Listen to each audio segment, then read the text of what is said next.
Baik, bismillahirrahmanirrahim. Assalamualaikum warahmatullahi wabarakatuh. Waalaikumsalam warahmatullahi wabarakatuh. Ini dari kelompok 10, saya Widya Spalanzani dan juga ada rekan saya, Mbak Trinovita Sari, di sini akan melakukan penyelesaian studi case yang kelima terkait nurse rostering. Baik, saya izin share screen. Baik, mungkin saya perbesar dulu ya. Oke.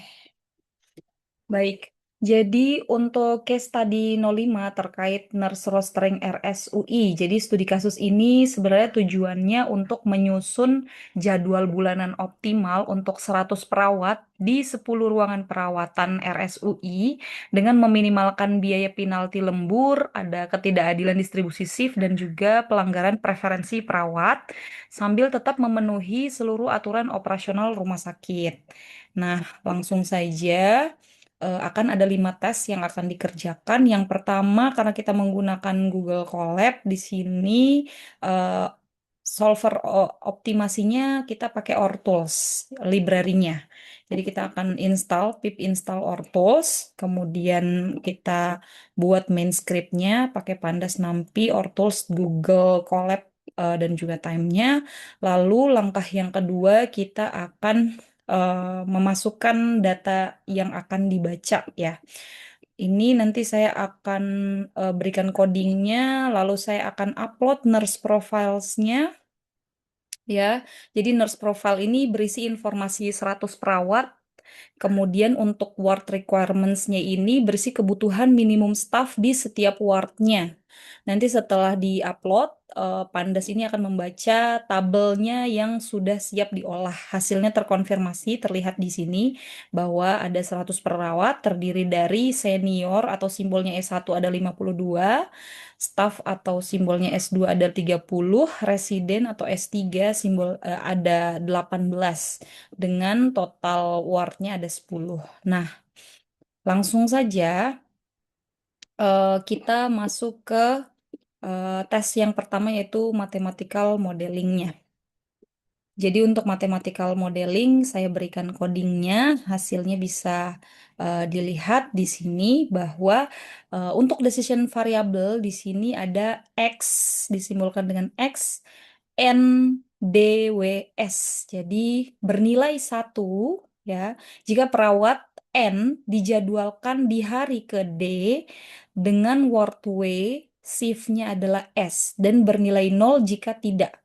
Jadi setiap keputusan penjadwalan ini direpresentasikan sebagai bilangan biner. Nah, untuk objective functionnya, ini tentunya meminimasi total skor penalti Z, di mana Z ini terdiri dari 4 komponen, bisa terlihat bahwa untuk OT berarti overtime, fairness berarti ketidakmerataan distribusi shift, kemudian ada pelanggaran preferensi partner, dan juga pelanggaran preferensi hari libur. Nah, masing-masing ini akan dikalikan bobot sesuai tingkat kepentingannya. Jadi OT ini akan paling berat ya, nilainya 40, fairness 8, partner dan off day-nya masing-masing 5. Kenapa dipilih 5? Karena ini adalah bilangan bulat terkecil yang menghasilkan semua bobot berupa bilangan bulat gitu ya. Kemudian akan ada hard constraint. Jadi hard ini adalah aturan yang tidak boleh dilanggar sama sekali. Akan ada 4. eh, 4 constraint. Yang pertama adalah yang H1 coverage-nya. Jadi artinya setiap ward ini harus terpenuhi kebutuhan minimum senior, residennya, kemudian staffnya di setiap hari dan setiap shift. Untuk H2-nya ini adalah satu perawat hanya boleh satu penugasan per hari. Untuk H3 ini adalah tidak boleh ada transisi shift ilegal yang melanggar aturan istirahat 12 jam. Kemudian untuk H4-nya ini adalah total jam kerja tidak boleh melebihi kontrak ditambah dengan 4 jam overtime. Nah, untuk yang soft constraint-nya ini adalah boleh dilanggar, tapi setiap pelanggaran itu akan menambah nilai Z. Nah, ini di bagi atas S1 menghitung jam overtime jika jam kerjanya melebihi kontrak. Kemudian S2-nya adalah mengukur ketidakmerataan distribusi shift malam dan weekend antar perawat. Kemudian S3-nya mencatat jika perawat tidak pernah sehari dengan partner pilihannya. S4-nya ini adalah mencatat jika perawat dijadwalkan di hari yang ia minta libur, ya. Nah, kemudian untuk tes 2 yang diminta adalah transition matrix, berikut codingnya. Jadi, untuk transition matrix ini memberikan arti bahwa tabel yang menentukan urutan shift mana yang boleh dan mana yang dilarang berdasarkan aturan 12 jam, minimum 12 jam tadi. Nah, ini terlihat boleh jamnya apa jam shiftnya ada 3, dibagi menjadi 3, yaitu morning jam 7 sampai jam 15, afternoon 15.23, naiknya 23 sampai jam 7 pagi dengan aturan jedanya minimum hanya boleh 12 jam. Nah, di sini terlihat bahwa misalkan hari ini saya bekerja pada afternoon, maka saya tidak boleh bekerja lagi pada morning karena jedanya hanya 8 jam, sementara aturannya harus minimum 12 jam. Naiknya jika saya bekerja di night, lalu bekerja lagi di morning keesokan harinya, itu nggak boleh karena dia ilegal, dia 0 jam. Sama juga kalau saya bekerja di night, lalu saya bekerja lagi di esokan harinya pada afternoon, waktu jedanya hanya 8 jam. Ini akan melanggar, sehingga ini yang di X ini adalah yang ilegal. Yang dicentang berarti dia aman ya, sudah memenuhi jeda minimum 12 jam. Lalu eh, untuk aturan transition matrixnya berarti ada 3 transisi yang ilegal ya dibuatkan dalam solver. Artinya untuk yang 0 jam, yang 0 ini artinya tadi ilegal, yang satu berarti dia eh, legal atau boleh, sehingga nanti matriks ini yang akan dijadikan sebagai hard constraint H3 di dalam solver, sehingga ketiga transisi berbahaya tersebut tidak akan pernah muncul di roster hasil optimasi. Nah, tas 3 dan sampai tas 6 selanjutnya akan dijelaskan oleh rekan saya, Mbak Tri. Dipersilakan, ini saya izin stop share dulu. Baik, terima kasih Mbak Widya.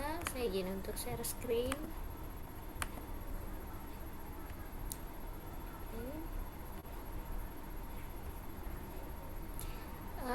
Kita mulai dari taks 3, yaitu taks 3 adalah menentukan berapa bobot penalti yang sebaiknya kita gunakan untuk fungsi tujuannya. Nah, bobot penalti ini adalah codingnya. Kemudian di sini hasilnya adalah sebelumnya pada soal diketahui bahwa bobot penalti itu berasal dari kepentingan dari stakeholder. Kemudian di sini OT ini berarti overtime, itu 5 kali fair, yang berarti overtime di sini bobotnya adalah 5 kali lebih penting daripada fairness atau daripada keadilan shiftnya. Kemudian juga OT di sini ternyata 8 kali lebih penting dibandingkan preferensi partner, preferensi teman. OT juga di sini 8 kali lebih penting dibandingkan preferensi hari libur atau preferensi off day. Dan dimana di sini preferensi partner itu sama pentingnya dengan preferensi day off gitu. Kemudian di sini karena kita belum menentukan berapa angkanya, ini saya pilih bilangan bulat yang terkecil adalah 5. Kenapa saya pilih 5? Karena 5 ini nanti ketika kita ubah ke aturan yang diketahui ini, dia menghasilkan bilangan yang bukan desimal, tapi bilangan bulat. Sehingga di sini dapat ditentukan bahwa penalti untuk overtime yaitu sebesar 40. Kemudian penalti untuk fairness atau keadilan shift sebesar 8.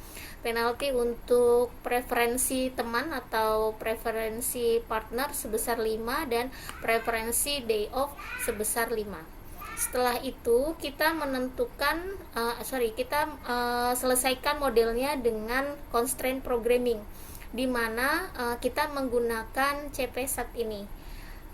CPSAT ini merupakan solver dari Google untuk menyelesaikan constraint programming, dan ini adalah codingnya. Oke, kemudian cukup panjang codingnya dan ini adalah hasilnya. Jadi kita akan membangun model dengan memasukkan decision variable, kemudian hard constraint dan soft constraint-nya. Dimana ketika kita jalankan ini ternyata menghasilkan status yang visible dalam waktu 120,2 detik, di mana nilai fungsi tujuan atau objektifnya sebesar 20.479. Setelah itu baru kemudian kita buat rosternya secara lengkap. Ini adalah codingnya, kemudian hasilnya ini totalnya adalah 2.800, di mana 2.800 ini berarti kita kan tadi akan menjadwalkan 100 perawat. Kemudian 100 perawat ini akan kita jadwalkan selama 28 hari. Jadi kalau dibuat matriks itu 100 dikali 28, sehingga nanti kita memiliki slot sebesar 2.800, di mana shift paginya nanti akan terisi sebesar 672 atau 33,3%. Begitu pula dengan shift siang dan shift malam. Jadi di sini ada keadilan atau fairness-nya sudah ada. Kemudian untuk day off-nya itu sebesar 784. Oke. Kemudian kita ke overtime-nya, ternyata untuk perawat yang senior ini jumlahnya 52 perawat, ini tidak mengalami lembur sama sekali. Kemudian untuk perawat yang residen atau disimbolkan dengan S3 di sini, ke-18 orang keseluruhan perawat tersebut memiliki overtime selama 192 jam untuk totalnya untuk 18 perawat ini. Kemudian untuk perawat yang S2 atau staff di sini keseluruhannya juga memiliki overtime dengan total 288 jam. Kemudian ini adalah sampel roster yang saya buat ya, dari 10 perawat selama 7 hari pertama. Di sini bisa kita lihat nurse di sini berisi perawat dengan ID N101, kemudian ranknya adalah S1, tadi S1 adalah senior. Kemudian di sini pada hari Senin ternyata dia off, dan ini sudah sesuai dengan preferensi off-nya, yaitu pada hari Senin. Kemudian pada hari Selasa perawat N101 ini dijadwalkan pada pagi hari. M di sini berarti morning, kemudian W09 berarti pada ward atau bangsal atau unit ke-9.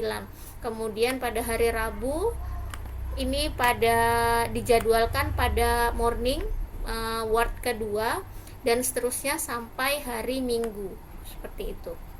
Untuk lebih jelasnya saya buatkan coding untuk 100 perawat yang lengkap selama 28 hari.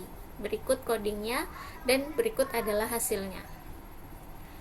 Oke, kemudian kita masuk ke task 6. Jadi task 6 ini berisi kesimpulan apa yang harus kita sampaikan kepada Sarah. Sarah ini merupakan Chief Medical Officer di RSUI. Jadi yang kita sampaikan di sini bahwa tugas penjadwalan perawat ini sudah kita selesaikan dan kita sudah berhasil menyeimbangkan antara kebutuhan perawat pada tiap ward dengan kepuasan yang dirasakan oleh perawat, di mana hard constraint-nya ini lebih ke arah coverage atau kebutuhan perawat, dan selain itu juga ada waktu istirahat minimum dan illegal atau legal sequence. Kemudian untuk soft constraint-nya di sini ke arah overtime tadi, yaitu yang ada penaltinya, kemudian fairness atau keadilan shift-nya, kemudian preferensi partner atau preferensi teman, dan preferensi hari libur. Seperti itu. Kurang lebihnya kelompok kami mohon maaf. Wassalamualaikum warahmatullahi wabarakatuh.